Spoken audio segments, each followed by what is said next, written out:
Hello Common Affairs fans and welcome to today's Common Affairs Gamecast. I'm of course ArmKG and I'll be your host for this commentary. Today we have a purely opposing front matchup, meaning it will be Brits versus PE, and we are of course paused at the 5-second mark and we'll be opposing in 3, 2, 1, go! 6, 7, 8 and more. So this particular matchup, wait, I forgot the players. So in the south of Angoville, we got player Nyomoronc playing as the Panzer Elite, and in the north of Angoville, we got player ItHappens playing as the Brits. Both of these players are in the top 50 of the leaderboards, so as I have been saying in my previous casts, they know what they're doing. So what I was saying is that this particular matchup is kind of passive in the opening. Whoa, we have a doctrine choice.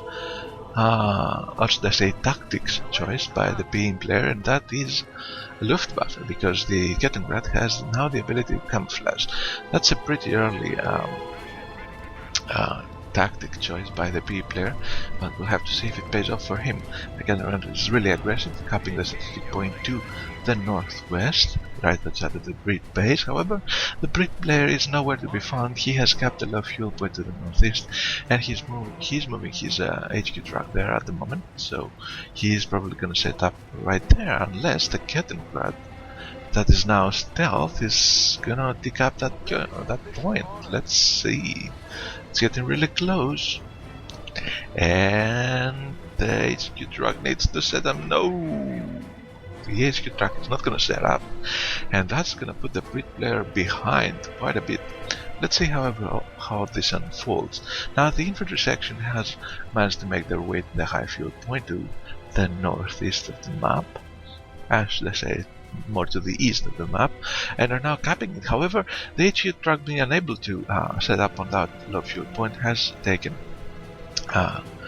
resort to setting up to that strategic section, which doesn't make a lot of sense. Actually, you get no bonuses, and it doesn't mean much for the other player not being able to uncap a strategic point.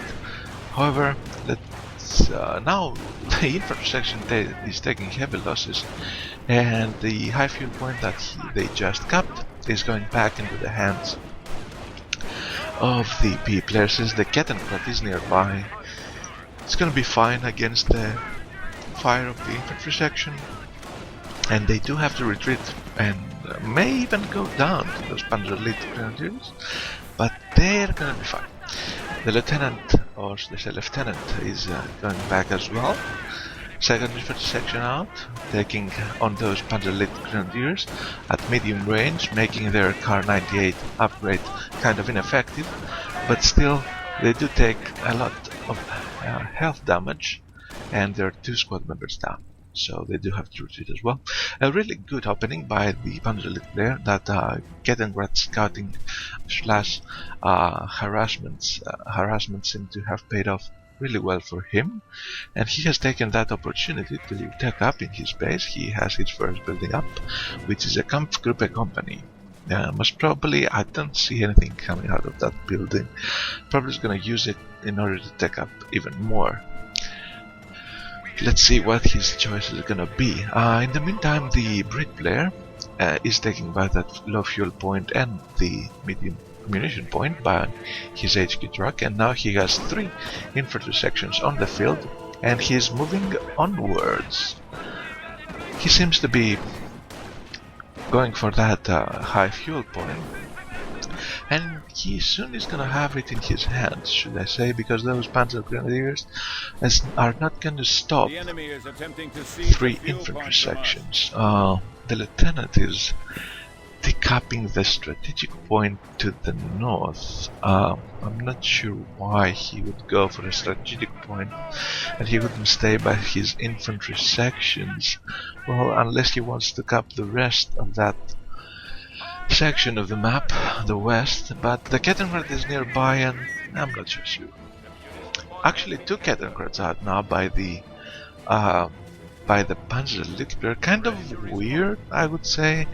He did have a really good advantage. I don't think he needed a second Kettengrad out, and of course he has sacrificed infantry in order to get that Kettengrad and of course the teching that's going on in his main base right now. However, he did manage to have started the production of an armored car at around the 5-minute mark, which is right now 5:02, 5:03. So that's really good, I would say, because effectively that could mean that infantry sections will be really not so good against that armored car, provided of course that he supports that armored car with his panzer grenadiers. I would say he will have to get, of course, the defensive operations up as well, because he will need to heal those P-grens, and an upgrade that is not up at this point. And we all know that P-grens at half health and with 3 squad members are not exactly the best thing in the world, and we just saw that right there happen in front of our very eyes. The upgraded P-Gren squad just went down to a snipe by a recon squad, and probably to a second snipe, I'm not so sure about that. But it did went down. The Kettengrad, one of the Kettengrads still tries to harass the Brit player, but this is not gonna be it's not going to be fruitful for the moment being. The lieutenant is in grave danger of going down to that armored car. He was capping the high munition point just to the north of the B player's base, but he is going to be fine. Now the field support truck is out by the Brit player and has set up by the high fuel point, so that high fuel point is firmly in the hands of the Brit player for the moment being, while a Kettengrad has gone down as well, and a second one is in grave danger of going down too. But yeah, 2 Kettengrads down, 1 Panzer Elite, 1 P-Gren squad down, and the P player, despite his really good early game advantage, is now in the back foot. He's trying to recover from some really heavy losses, and his only hope at the moment are, of course, his armored cars. His first armored car has gained veterancy level 1, and he has opted to go for the offensive veterancy that will make the armored car even more effective against those infantry sections. And the second armored car down right now by the B player. The Brit player has effectively no counter to them, and those infantry sections will be shortly going down, and we don't have a medic center for the Brit player anywhere around, so that's pretty steep a manpower cost for him to pay in order to be keeping his squads at top shape.